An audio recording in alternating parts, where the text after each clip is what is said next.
अस्सलाम वालेकुम नाज़रीन।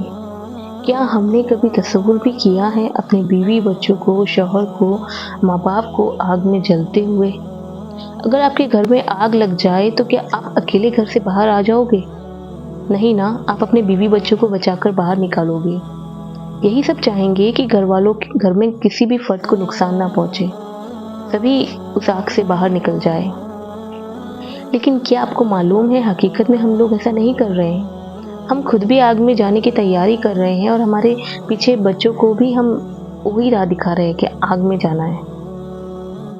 हम खुद बच्चों को पैदा होने के बाद आग में जलने के नए नए तरीके सिखाते हैं जो दुनिया में हमें अभी मालूम नहीं चल रहा। जब थोड़ा बच्चा बड़ा होता है तो वो टीवी देखने लगता है, मोबाइल चलाने लगता है, तब तो माँ बाप बहुत खुश होते हैं कि हाँ हमारा बच्चा न्यू टेक्नोलॉजी सीख रहा है।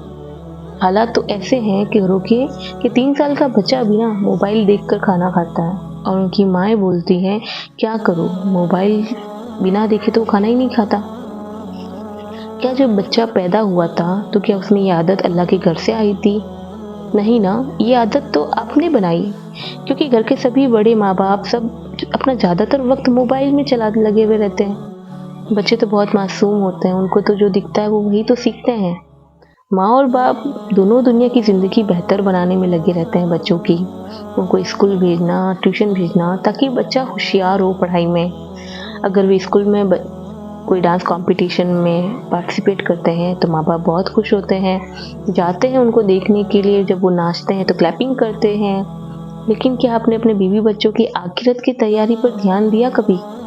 उनको नमाज़ पढ़ने का बोला? कभी घर वालों को बताया नमाज़ कितनी ज़रूरी है? जब कब्र में जाओगे तो सबसे पहला सवाल नमाज का होगा। एक मर्द पर फर्ज है कि वो अपने घर का जो माहौल है ना वो दीनी बनाए, इस्लामिक बनाए, खुद भी नमाज पढ़े और अपने घर वालों को भी नमाज का हुक्म दे। क्योंकि उनको आप साथ में लेके अगर आप नमाज पढ़ोगे ना तो इंशाअल्लाह आखिरत में भी आप साथ में रहेंगे। इस्लाम में नमाज फ़र्ज़ है और अगर बंदा जब वज़ू करता है, चाहे वो नमाज ना पढ़ सका हो, लेकिन वज़ू करने से आपके गुनाह इस तरह से झड़ते हैं ना जैसे पेड़ से कोई पत्ते झड़ रहे हो। इसलिए वज़ू भी बच्चों को सिखाया कि किस तरह से वज़ू किया जाता है, नमाज किस तरह से पढ़ी जाती है। मर्द और औरत आप सबको ना अपने लाइफ़स्टाइल सुधारना चाहिए ताकि बच्चों को इस्लाम की मोहब्बत हो, उनमें इस्लामिक मोहब्बत आए।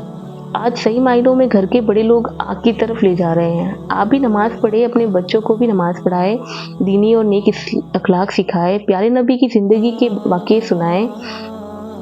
प्यारे नबी की ज़िंदगी मतलब कैसी थी वो बताएँ उनको, अपने घरवालों को बेहयाई से बचाएँ।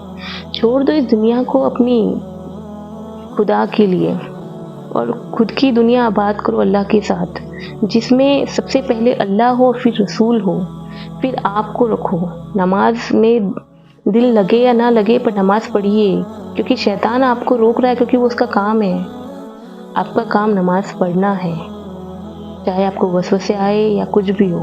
आपको अल्लाह को खुश करना है, अपने अल्लाह की राह पर चलिए, अपना ईमान मजबूत रखिए और अपने बीवी बच्चों को भी ताकीद कीजिए इस्लाम की तरफ लाने की।